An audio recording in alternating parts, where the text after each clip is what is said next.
أعوذ بالله من الشيطان الرجيم بسم الله الرحمن الرحيم الحمد لله والصلاة والسلام على رسول الله سيدنا محمد وعلى آله وصحبه وسلم.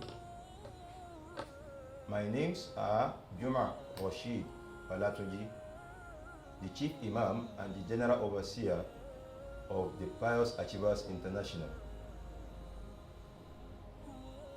Inshallah, want to look into the rulings of fasting, because as sincere Muslims, as part of our preparation is to have the knowledge of the rulings of fasting so that we can know the right from the wrong, for us to have our fasting accepted in the sight of Allah subhanahu wa ta'ala.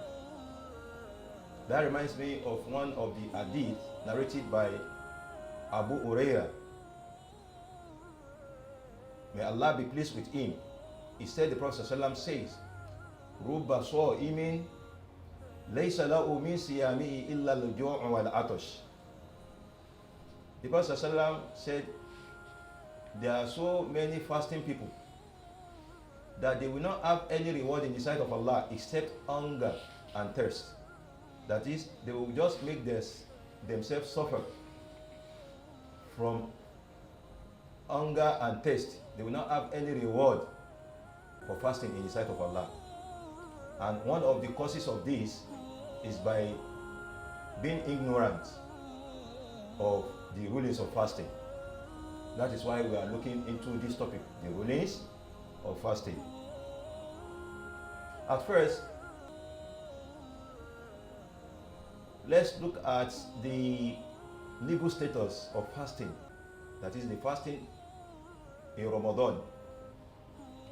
We all know this, where Allah subhanahu wa ta'ala states this in the Quran, Quran 2 verse 183, that أعوذ بالله من الشيطان الرجيم بسم الله الرحمن الرحيم يا أيها الذين آمنوا كتب عليكم الصيام كما كتب على الذين من قبلكم لعلكم تتقون. صدق الله العظيم. Allah says, O ye who believe, I prescribe fasting to you as I have prescribed it to those in the past, so that you may attain piety. So this particular verse or ayah of the Quran made us understand that fasting in the month of Ramadan is compulsory. Even apart from that, fasting in Ramadan is the fourth pillar of Islam, and anything that has to do with the pillar of Islam, we all know that it's compulsory. Now, who are those? We said this fasting is compulsory, but sometimes Allah subhanahu wa ta'ala gives permission to us to live a particular action or ibadah, act of worship that is compulsory because of our inability to do it. That's one of the rahmah of Allah. The Prophet ﷺ said, Inna dina yusuf. Verily, the religion of Islam is ease. Where I'm going now is that when we talk of this compulsion or obligation about the fasting of Ramadan, it is not everybody that is compulsory on. Allah gives permission to some that are unable to bear the hardship, like those that are sick, or even someone that is insane. But fasting is only compulsory on the sane people, not insane people. And also is compulsory on the adults, not children.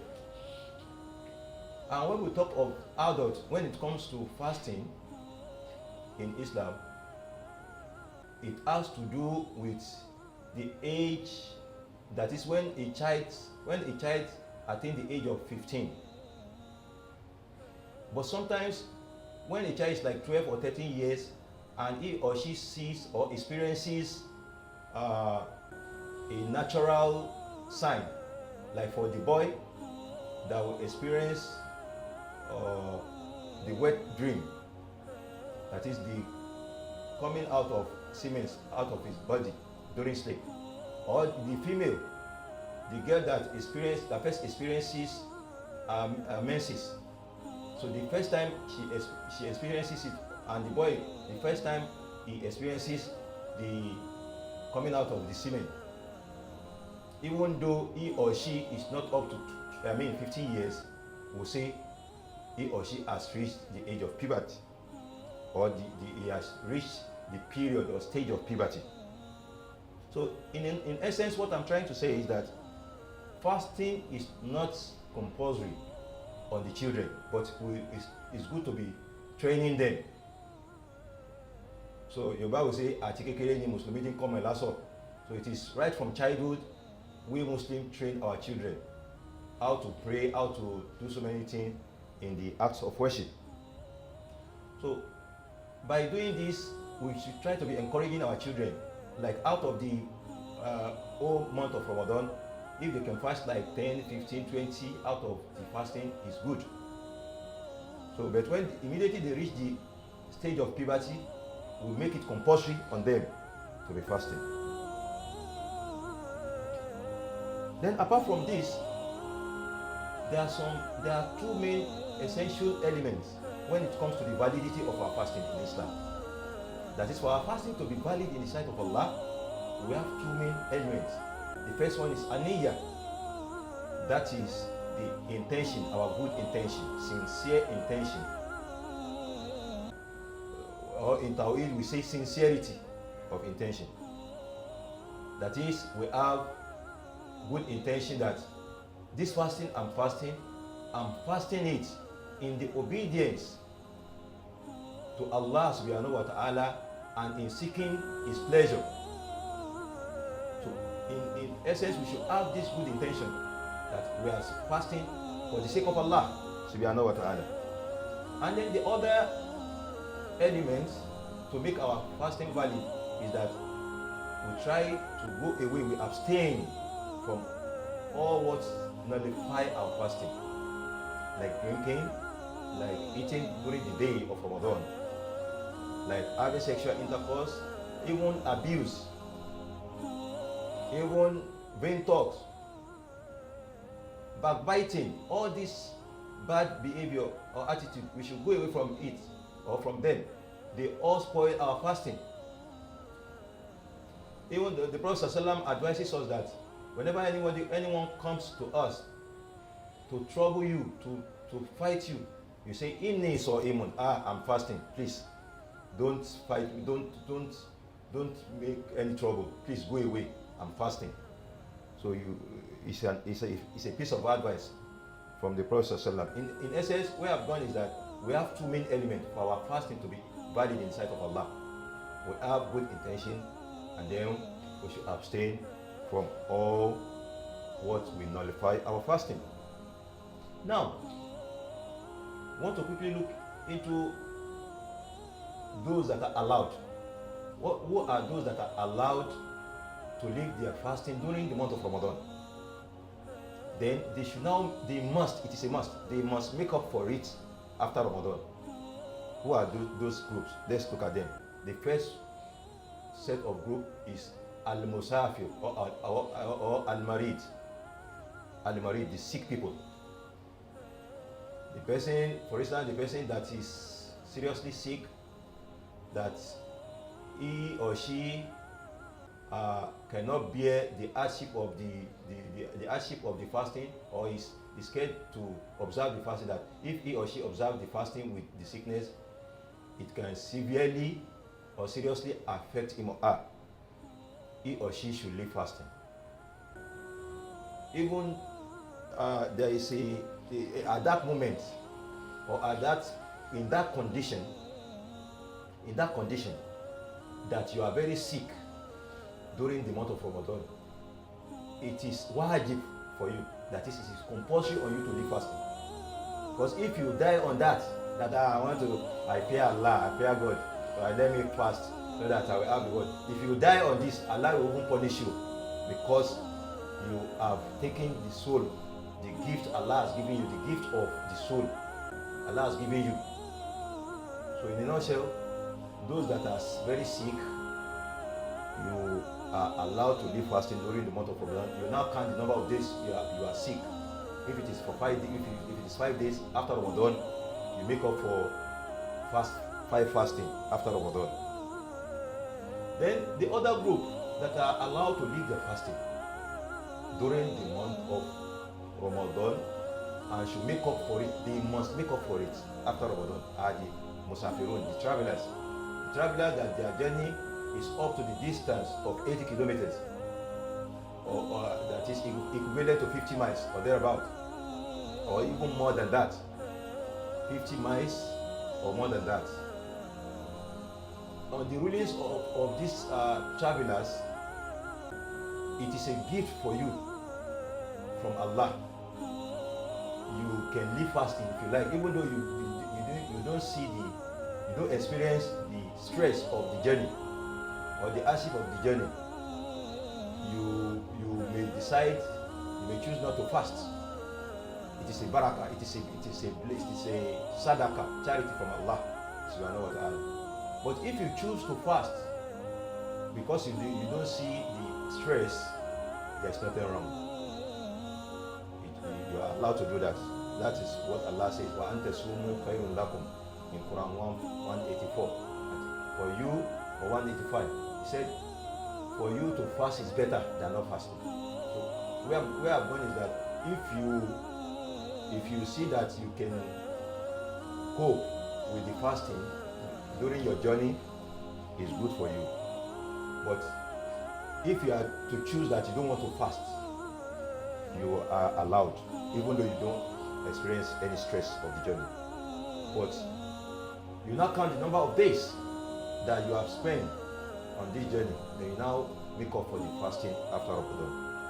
Then another group of people that are also allowed to leave their fasting, then after Ramadan they must make up for it, are the women in their menstrual period, the menstruating women. Immediately they see their menses, or they experience the menses, or the bleeding comes out, bang, that's why the fasting is invalid. They should break the fasting, even if it is in the day of Ramadan. They should break it.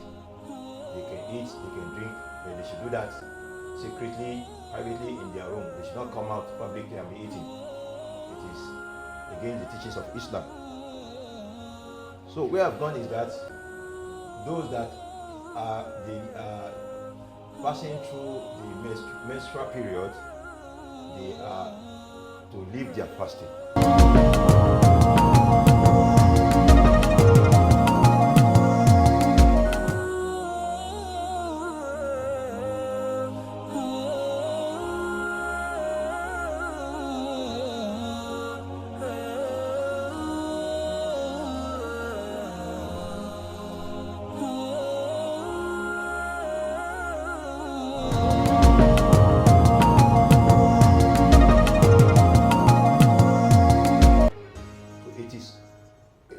It is only Salah.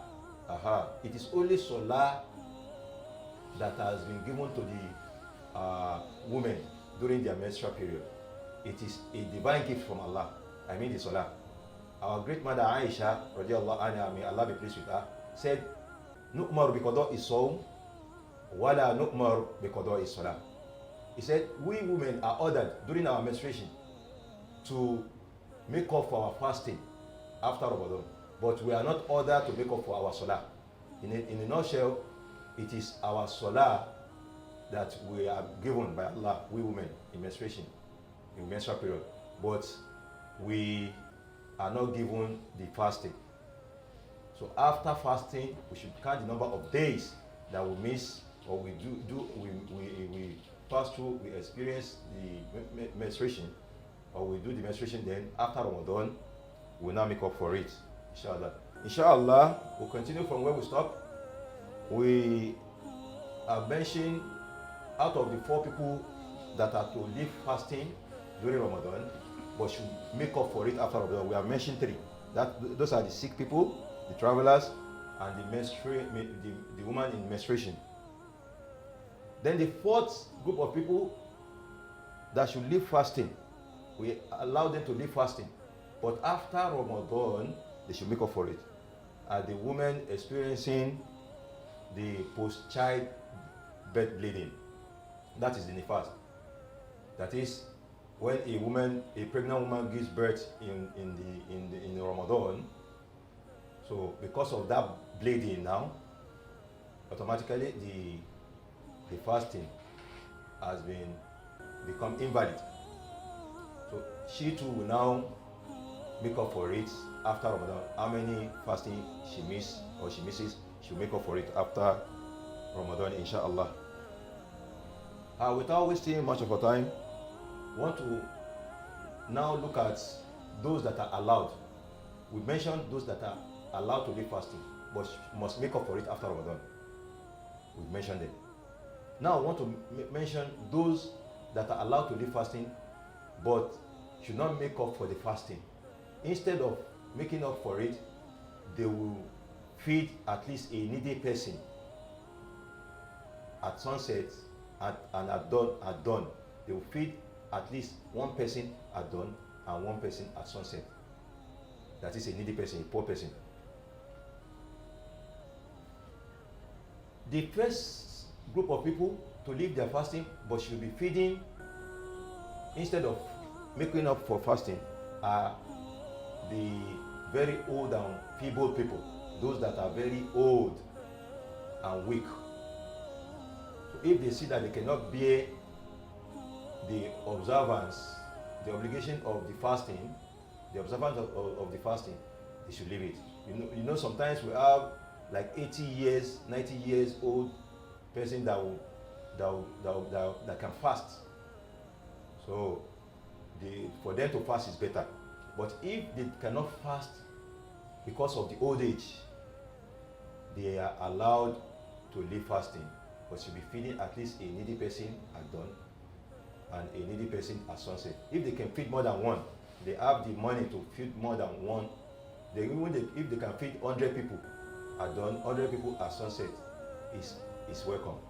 They will have huge reward in the sight of Allah subhanahu wa ta'ala. And when we are talking of this old age, it has nothing to do, it is not the age that we are going to use to measure this. So it is not the age. What matters is the strongness. Sometimes you may see a 60-year-old person that when he or she fasts, before afternoon, before Zuhr or Asr, she'll be shaking. So that kind of person, we say that he or she has become old.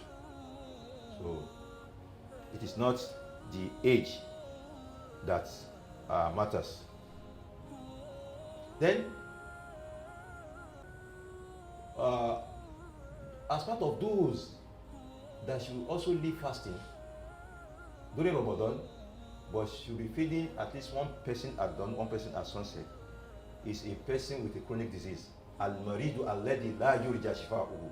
A person that is with a chronic disease, a sick person with a chronic disease. Someone that is with a chronic disease, that has a chronic disease, is also allowed, like ulcer, diabetes, hypertension. You are allowed to leave fasting if you cannot cope with it. Leave the fasting, or you now be feeding one person, at least one person at dawn, one needy person at dawn, one needy person at sunset. Then the pregnant woman and the breastfeeding woman are also allowed to leave their fasting during Ramadan. If they can fast, it's good. But if they can't fast because of the fear of their health or the infant in them, in their womb, they should live fasting. I mean the pregnant woman, and even the breastfeeding woman, the woman breastfeeding, you are allowed to live fasting. You may now be feeding at least one person at dawn, one person at sunset. This feeding on the issue of pregnant woman and the woman breastfeeding is a view of some scholars, but the majority of scholars made us understand that for a pregnant woman or a breastfeeding woman, you should make up for your fasting after Ramadan. So, out of the two ways or opinions, is whichever one you like, you choose. If you like, you can choose to be feeding. If you like, you can choose to fast after Ramadan. Now I want to look at the nullifiers of fasting. What are those things that when we do them, they make our fasting invalid in the sight of Allah and unacceptable by Allah subhanahu wa ta'ala. Here we have two sections. The first section, let's quickly look at the first section, inshallah. Number one is intentional eating or drinking. If you intentionally drink or eat during the day of Ramadan, that means you have committed a great sin, and you have to make up for it after Ramadan. But it's a great sin for you in the sight of Allah. It's a great sin on you. Then another one is intentional ejaculation of semen. When you intentionally cause ejaculation, you as a male or as a man, you intentionally cause ejaculation, whether by caressing your wife or kissing her or touching. All this, if you do this, any of these intentionally, then the semen now comes out. You have intentionally invalidated your fasting, and it's a great sin in the sight of Allah subhanahu wa ta'ala. Then you make up for it after Ramadan. Then another one is intentional vomiting. If you intentionally cause vomit, you force the vomit out, whether by putting your fingers on your throat and you now vomit. We will say you intentionally do this, and it's a great sin in the sight of Allah subhanahu wa ta'ala. So all these I've mentioned, they are great sin if you engage yourself in any of them, whether intentional eating or drinking, intentional ejaculation, intentional vomiting. All these are great sins. Then another thing that invalidates your fasting, but they are not sin, they are things that are natural. That is the menstruation. It makes your fasting invalid, but you don't have anything because it's natural. And the childbirth bleeding is also natural. But it also invalidates your fasting. So these are the first section of those things that make your fasting invalid and unaccepted by Allah subhanahu wa ta'ala. Then the second section that makes your fasting invalid, that will make it for you to expiate for it, expiation of sins, is when you have intentionally, when you have sexual intercourse with your legal partner or spouse. This is haram in the day of Ramadan. You can do that in the night of Ramadan. But for you to do this, to have sexual intercourse intentionally in the day of Ramadan, is a very grievous sin in the sight of Allah. And that one that you miss, for you to make up for it, you will need to fast 60 fasting. And if you can't do that, you feed 60 people at dawn and 60 people at sunset. So let's try to be following all these rules for us to have valid and accepted fasting in the sight of Allah subhanahu wa ta'ala. Because as we told us, fasting in the holy month of Ramadan is compulsory. If someone chooses not to fast, you are a Muslim and you choose not to fast, I can't be stressing myself. I cannot die. I would rather eat or drink. I can't fast. If you do that, you just know that if you don't make up for it in this world, you are going to make up for it in the hereafter. And even the scholars made us understand that it is through hot water from the hellfire and all these things that are from hellfire that we use as food. So we pray unto Allah subhanahu wa ta'ala to save us from all this. Which we should try, we should make effort right from here on earth to save ourselves. We should try to save ourselves before Allah saves us. We pray unto Allah subhanahu wa ta'ala to make this Ramadan an easy task for us and make it accepted and valid in His sight. In His mighty name we have prayed. Wala hawla wala quwwata illa billahi al-aliyyil azim. Subhanaka Allahumma wa bihamdik nashhadu an la ilaha illa ant nastaghfiruka wa natubu ilayk. Subhana rabbika rabbil izzati amma yasifun wa salamun ala al-mursalin. Alhamdulillahi rabbil alamin.